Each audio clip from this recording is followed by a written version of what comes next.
Today we're going to do another little instalment of my Quickfire Questions and Assumptions challenge.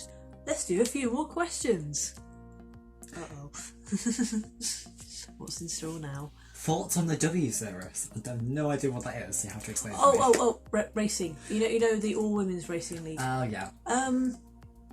Yeah, I love it. I think it's great to have an opportunity for women to be able to compete in motorsport where they might not be able to afford to be able to otherwise. I think it's absolutely fantastic, and obviously it's brought together women from all over the world to be able to compete. The first series was brilliant, and obviously you can see one particular rising star, Jamie Chadwick, just absolutely stormed to success in the championship.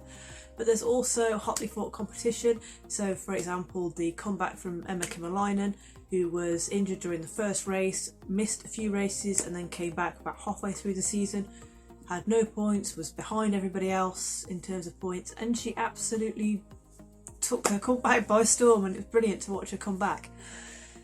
So yeah, I think it's a great opportunity, but I suppose we'll have to wait a few seasons for it to see whether it actually works as a feeder series in terms of getting the competitors into other Formula 3 series, Formula 2 or Formula 1.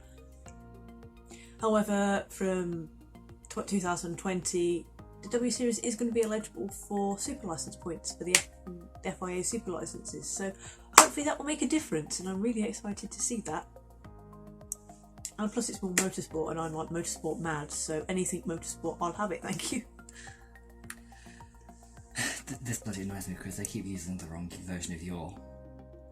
Is it the same person talking on their questions? I don't know. It's you. It's you are. Yeah, but but it's you.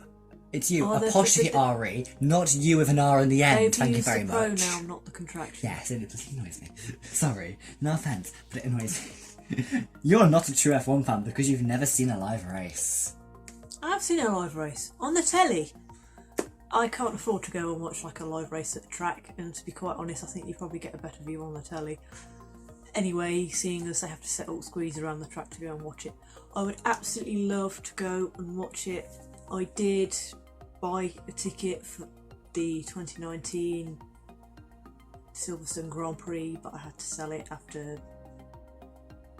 losing my car and everything because I couldn't afford to go anymore, so I wasn't able to go to that. But there's plenty of time for me in the future to go and watch a live race, hopefully at Silverstone, but we'll see. When money's a bit better and I can afford to go, I'll go and make a holiday of it. But saying I'm not a true F1 fan, no, you're wrong there, definitely. Fans come in all shapes and sizes. There's not really a distinction between true fans and fans, isn't really? If you like F1 and classify yourself as a fan, then you're a fan. Welcome to the fan club. It's how you express your fandom and how you watch F1, whether or not you go to visit races. It doesn't really have a bearing on what you think of the sport as a whole. So, I do consider myself a true F1 fan, thank you very much. What's the worst pain you've ever been in? Period pain. Literally feels like somebody's stabbing me, and it's gotten to the point now where I swell up so much that it's starting to push out my spine, which hurts even more. But yeah, I can literally have morphine and it doesn't have any effect. Like ultra strong morphine and it doesn't work. Spinal blocks don't work. It's just, it's in so much pain and I can't get out of bed, can't do anything, and it's just agony. It's not a pain I'd wish on anybody, and that is the worst physical pain I've ever been in. Did you do A-levels? Yes, in English language or biology and law. The next. Well, I was told that to get onto a forensics course I had to take biology by somebody that worked at the college. And then when the time came for me to actually apply for unis in my second year, and I actually looked up course requirements, it said that I didn't need biology. It was just a relevant subject, and law would have covered me for that. So don't believe everything your teachers say, and do your own research, I think, is the thing you take from that. Will you do more pub science? I loved your chromatography video. Yes, I have some of these in the works. It's just I have to gather the stuff to be able to do them and do like the experiments to film. But there are a few that I have planned. Oh, the big plane's going over. Big plane. That'll be the Emirates going off to Dubai from Birmingham Airport. I love living in a fly plane. Who needs Nat to track the planes when you've got you as your sister? And Dad. Dad, don't forget Dad. Oh, there's a plane, there's a plane, there's a plane. Gets him knocking us out. Oh, it's this plane. You're the one who can just identify it by the sound. You just know. Oh, and I sat there and Dad was like, what's that helicopter? And I said, well, it's an Augusta Westland A109ES. You didn't even look at the bloody app. Because it was the air ambulance that went past and I know what it is. Oh. Shush. Next question. What's the brand you'd like to collab with? Ooh. Well, you know how I spoke about like having my own makeup line, obviously Revolution. I know cliche because a lot of people collaborate with Revolution. I can't think of any other brands. Clothes would be nice. Doing something with clothes. I don't know. I haven't really given it much thought. A YouTuber you'd like to collab with? My brother, obviously, he's sitting there pointing at himself like... What? No! Shut up! Yeah, I can see you. I might not have my glasses on, but I can still see you when you go... I'd love to do a collab with Sophie's Life, but that'll never work out. Possibly also Treklad, but God knows what we'd sit and talk about. Probably just supposed to be like fanboying and fangirling over Star Trek. But then again, I'm biased towards those because they're my favourite YouTubers. I can't really think of any more that I'd like to collab with. Other than the obvious. Do you have Twitch? What, a Twitch? No, Twitch, the streaming platform. No, I've not heard of it. What is it? It's this thing where it's a service that it's a free service that you can use online, and you can make it out and you can live stream to people, and then you can live stream games, or you can live stream yourself just having a chat, answering questions. No, I definitely don't have Twitch. Isn't that what the F1 drivers all use? Yeah. They're all doing their sim races. You can subscribe to people. They pay. It's like £5 for a subscription. No, I don't have Twitch, and I don't really have any plans to get Twitch either. Seeing as I just learned that it existed. What was the worst part of uni? Oh, living in the house in my first year that was just full of mould. There was like a hole. The wall on the outside was just all full of mould, and my landlord's reaction to it was, well, don't breathe then. It was caused by water dripping down the side of the house because the guttering was broken. It's been like that since before we moved in, and when we did move in, it was on the list, and the landlord had promised us when it was viewed that it would be fixed, and it wasn't, and it was just an absolute palaver. And basically in the end the water started pouring in through the mortar in between the bricks, and it was just cold, damp, horrible, and it was just ugh. And in the end the landlord took our deposits off us to fix it, which... oh well. But yeah, I think that was one of the worst experiences of uni. You eat out all the time because you can't cook.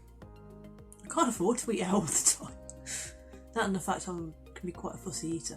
Yes, I can cook. I cooked like for the whole 3 years through uni. I cooked actual proper food, and by actual proper food, I don't mean like microwave meals or pot noodles.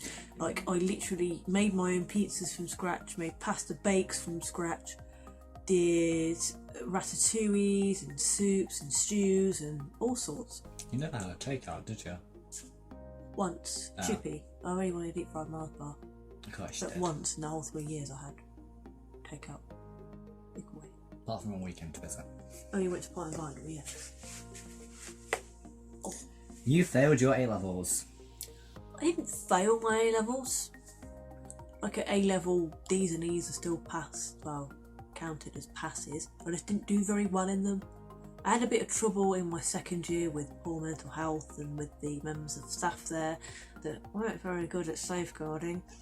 And yeah, so basically I wasn't going in as often in my second year as I perhaps should have been because of the issues with particular members of staff, and it just made the environment not very safe to be in.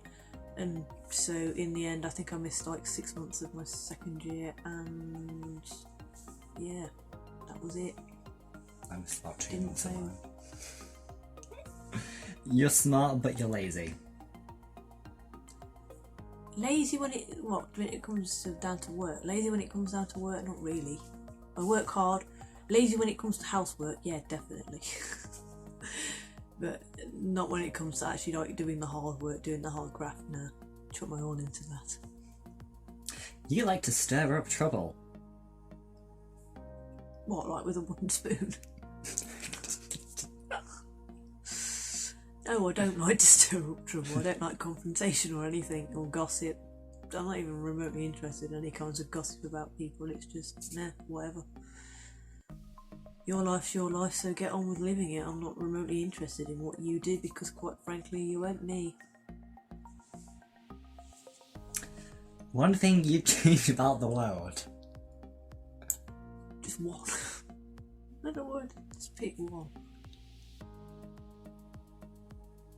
I don't know. I can't narrow it down to just one. I can think of so many things that I'd do to change the world, like along the lines of world peace and equality and stuff like that.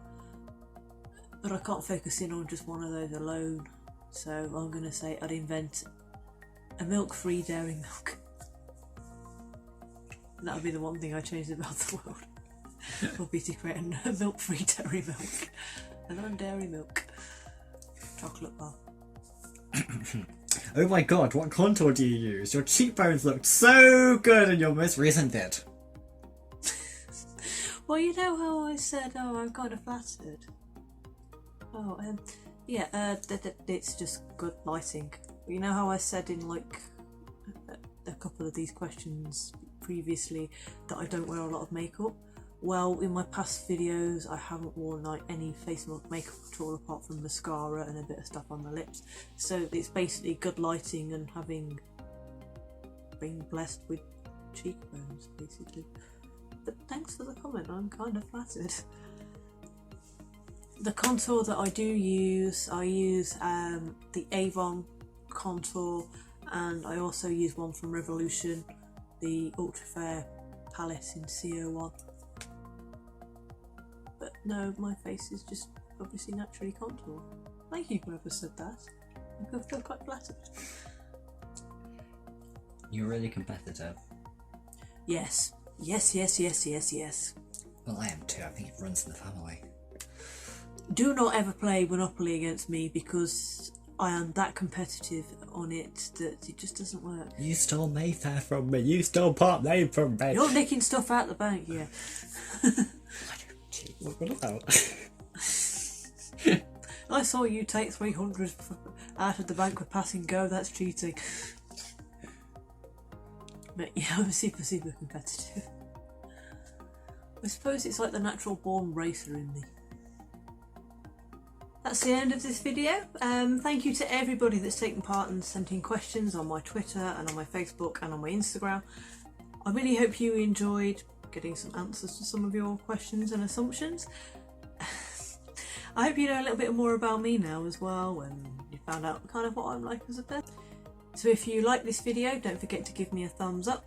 Don't forget to say hi in the comments, and if you'd like to see more of this kind of thing and have more of a window into my weird and wonderful world, don't forget to click subscribe. See you soon. Bye.